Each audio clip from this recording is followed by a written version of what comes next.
I love creating stories and mysteries for my players to unravel, from main quests to side plots, and I think one of my strongest skills as a dungeon master is that, stories.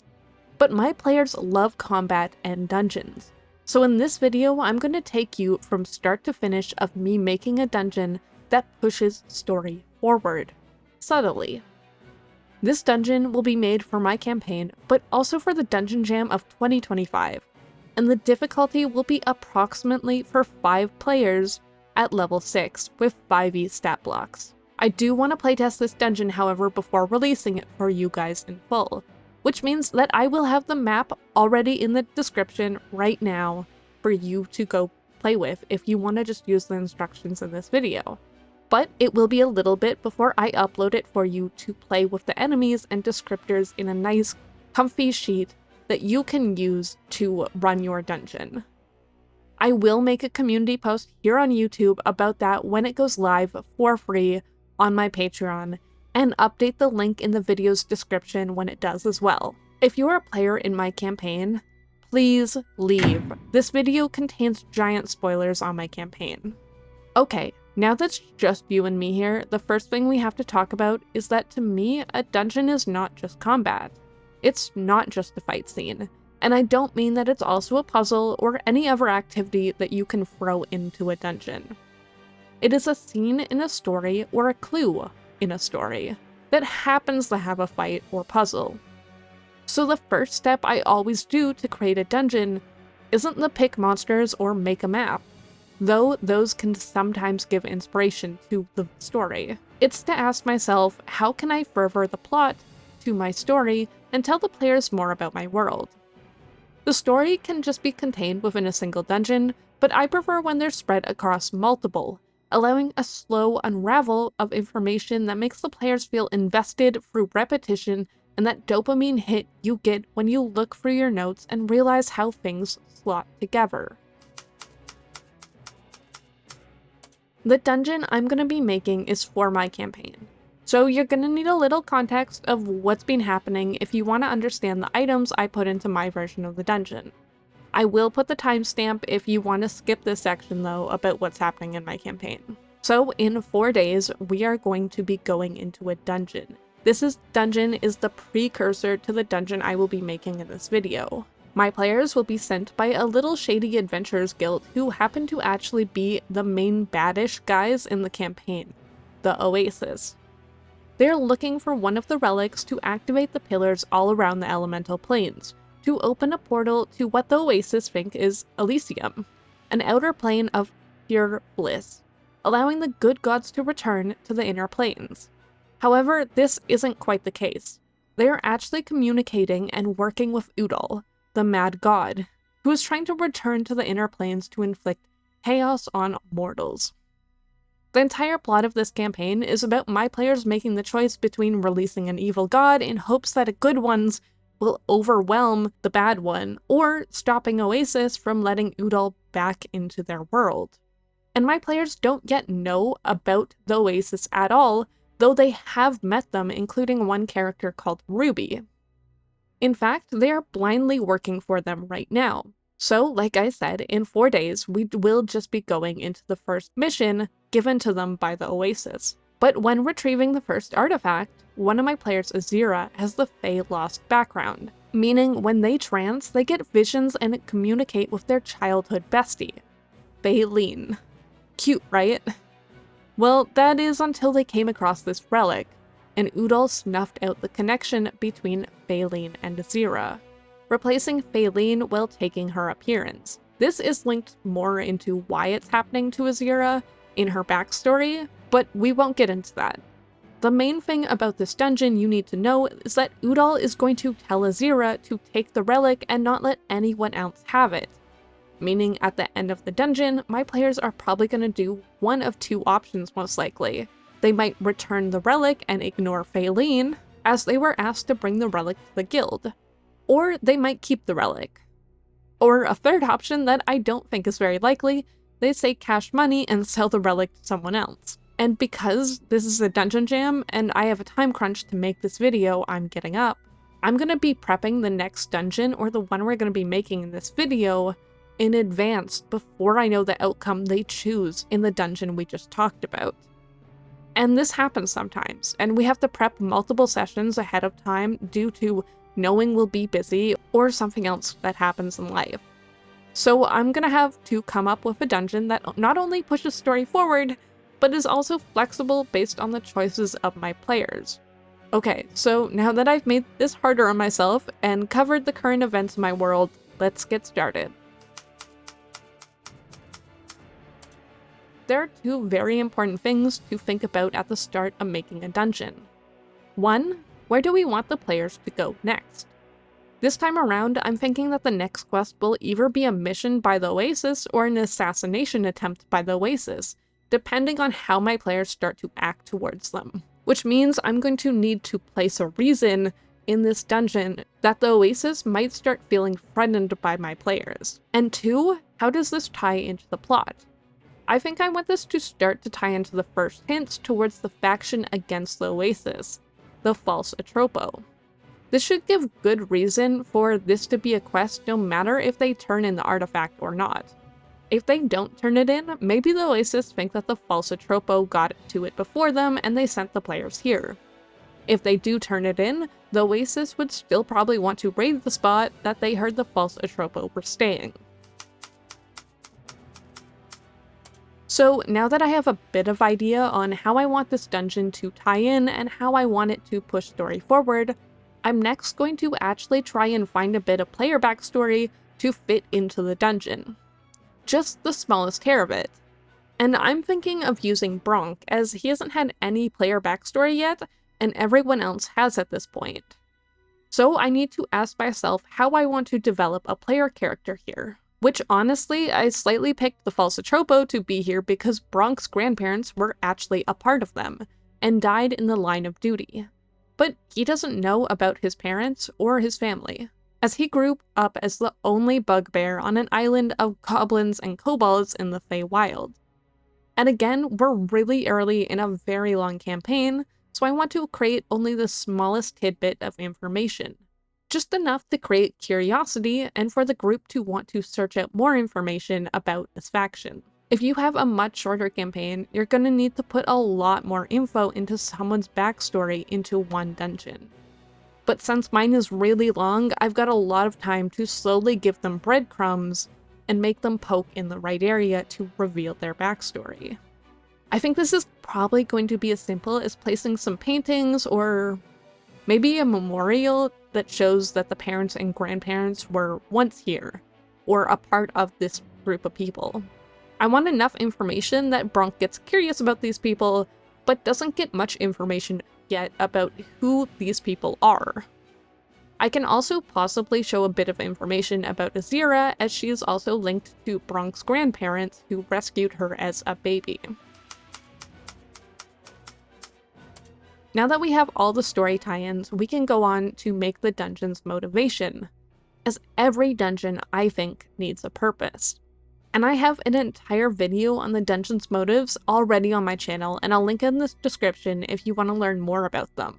I'm thinking in this one that this was a hideout or safe house for the false Atropo, who are being hunted down by the Oasis. This one has been long abandoned, and now I'm just gonna go look through some of the monsters to get some inspiration on what has moved into this place. So after a bit of digging, I'm kinda liking the Flynn stat block, which is a gnoll creature. And this time around, I kinda like the aesthetic of gnolls too. So we're gonna keep them as just how they are, and maybe they even found a living space while someone was still in there, and this is the reason that place ended up being abandoned. Now it's truly time to pick out all my monsters so I can design the layout of the dungeon around them. Again, my party is level 6, and there are 5 of them. We tend to like hard or deadly encounters, so if you like something a little easier, maybe reduce the amount of enemies in this place or just play them worse. Although some of my players might recognize gnolls, I think that they'll still be caught off guard by the Flynn's trait, Aura of Bloodthirst, which makes a creature within 10 feet of it with the Rampage trait make a bite attack as a bonus action, which means it works well with other gnolls. It also makes free attacks, two of which on its turn are very distinct to me. The first is Flail of Chaos, that makes its target, if it fails a DC saving throw, use its reaction to attack another random target that is not the Flint, as well as an attack that paralyzes. This to me makes an excellent lurker, something that lays in wait for its victims, attacks, and then gets out without getting hit by opportunity attacks. However, its movement speed is just 30 feet, so I think we're going to want to have maybe a tunnel system it can escape to without the spellcaster shooting it down as it runs, allowing it to continually pop up through the dungeon without just dying in the first room. It's pretty obvious that we're going to need some minions and brutes to soak up damage now throughout the rooms, so we could just use plain gnolls.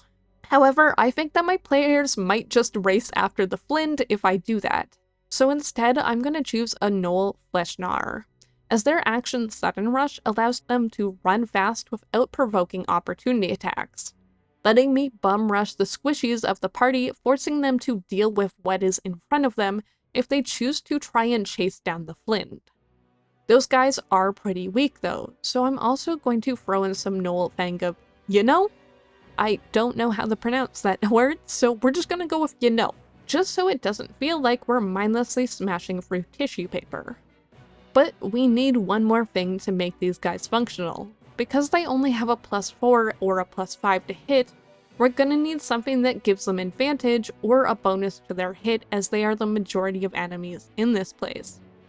So we could use a Quaddle. This is a dragon-like creature that has Bless, and I could just reskin it. Or we could just throw in some wargs that fit the dog aesthetic, who give the advantage to the next attack against the target. And I think that's what I'm gonna choose to do.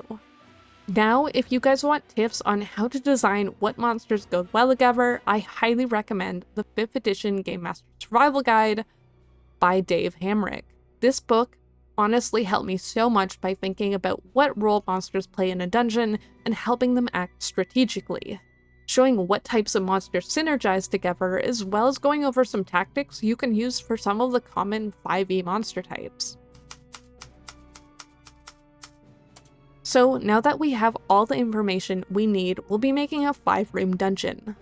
Now, I don't normally make dungeons this big, as I like big boss fights. I like big boss fights that take a little while longer to run normally. And I know pretty well how fast my party can get through a dungeon. However, this is for a dungeon jam, and I want it to be 5 rooms to match everyone else's. So we're gonna try that. And this is the point where I normally go ahead and pull out Dungeon Alchemist, this lovely little program on Steam that I use to create my maps on, that has been on screen this entire time. And I start building, and not a second sooner in the process. This first room is going to be a bit of a charade, a fake room to throw off onlookers and looters. As you enter through the broken down doors, you see a dilapidated room. Plants growing in the cracks of old rotting floor beams. Broken furniture scattered across the room, and a statue sits on the wall next to an old fireplace. Among the room, the player can find several clues. An unlit torch sits on the wall beside the statue.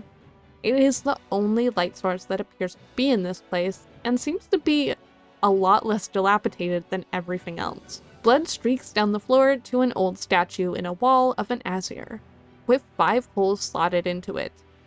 3 holes are in a line at the mouth, and there's 1 hole in each eye of the Azir. There appears to be claw marks at the statue. An old book sits slightly hidden under the bed. A page is bookmarked.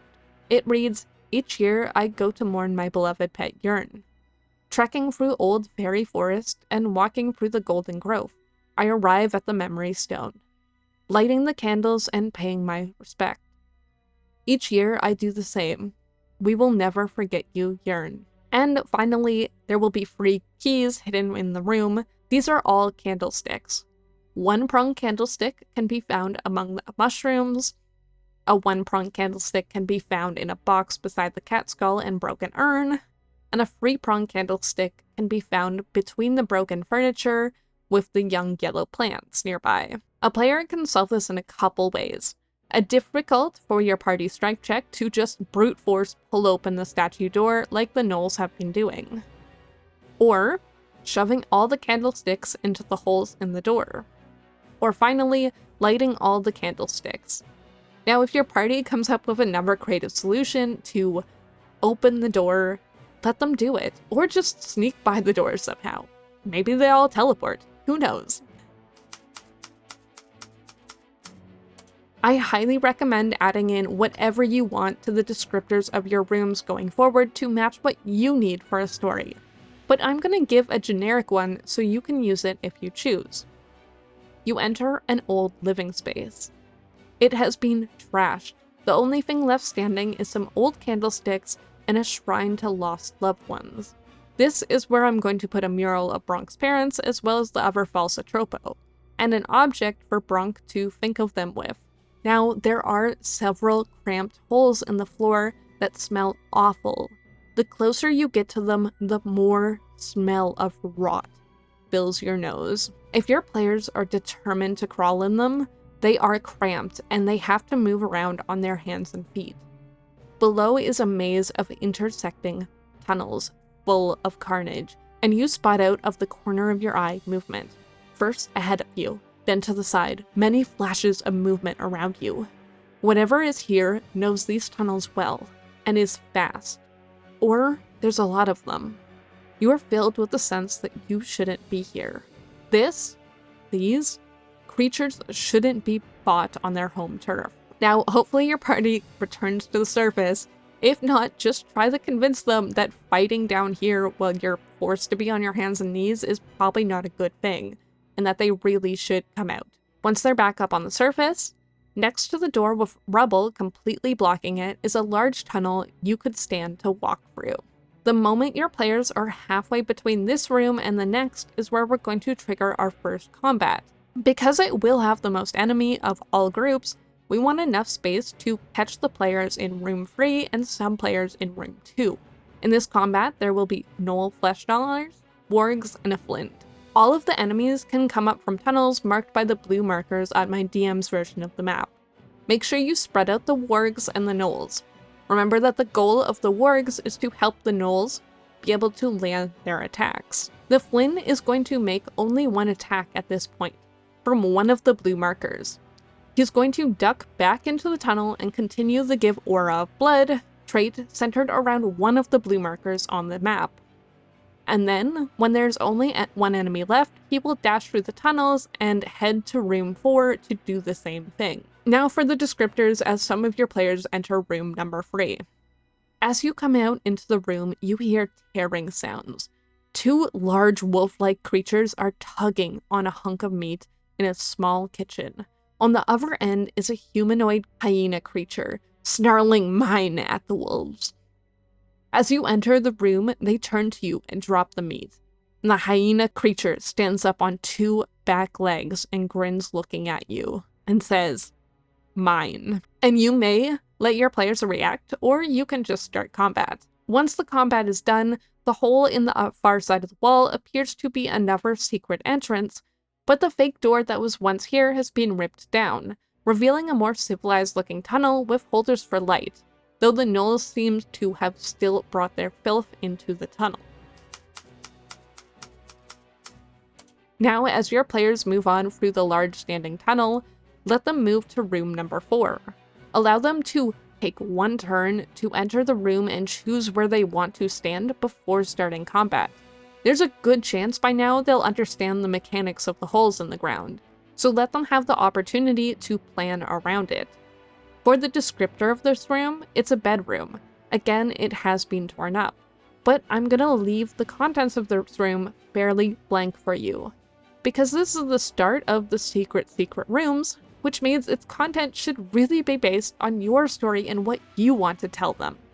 In mine, there's a crib, and photos hang on the wall of infants of all different species being held by happy adopted parents, including one of Bronk and his goblin family, as well as one that is hidden in blood, that if my players prestidigitation it or clean it in some way, they'll find a picture of Azira being held by her parents. As for combat, we will be doing the same trick with our main bad flint Once the player sits up in the room, a group of Gnoll flesh gnars, wargs, and a Gnoll fang of, will show up through the holes.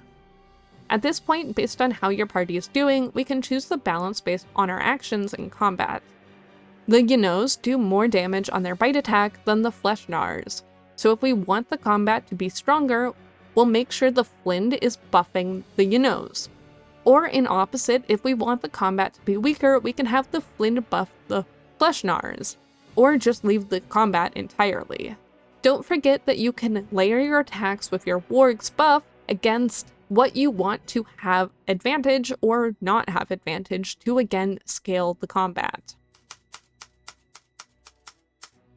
As the players travel through the final hallway of the hideout, they enter the study. This room is filled with bookcases and papers scattered across the floor. A desk sits on the other side of the room with several items of the DM's choice on it, based on what information you wish to give the players. For me, I will have a letter half finished, coated in blood, that reads, "My sweet, innocent Ruby. Run away with me. Don't let them fool you. You need to leave them. That oasis you believe in is no fantastic place in the middle of the desert that will save you.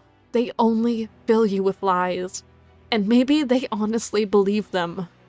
But it isn't true. There is no good without the bad, and once you've released something, it cannot be undone. But I met people. They'll help you. They helped me. Join me. Join the false atrope." And the writing cuts off with a pen streak across the page. Additionally, on the floor of my room will be photos, mostly of Azers, and some of other people laying around the room scattered. Commonly, they are riding fire beetles that you often see used as transportation in the upper city of my world, and these are members of the false Atropo. For the final combat, they will be fighting the Flind as well as two Gnoll fang of, To start the combat, I will wait till the players get up to the desk. As they look over the desk at what is on it, from the ground, the final Gnolls will emerge, growling like feral animals cornered. Again, if the combat is too weak here, I'll probably add in a couple more Gnolls joining in the combat late, but we'll see during playtesting. For a hook, you'll need some kind of reason that a secret base would be needed for your players to go to. Maybe the Gnoll stole an item, maybe someone was kidnapped, or maybe a guild that needs some info. Or maybe it's just one hint on the way of your players finding the big bad evil guy's actual lair. Honestly, a secret room is pretty easy to slot into any campaign, so it shouldn't be that hard. And that is my dungeon for the Dungeon Jam. This was such a long video, and I hope you enjoyed it. I will have the map available right away for free on my Patreon. Again, however, I will be playtesting the monsters of the dungeon before uploading a full page for free with a write-up to the dungeon. But if you want some other dungeons for free in the meantime, check out the playlist I have linked in the description of everyone else who partook in the Dungeon Jam, who also have their dungeons available for free. Let your stories evolve within dungeons, and have a fantastic day.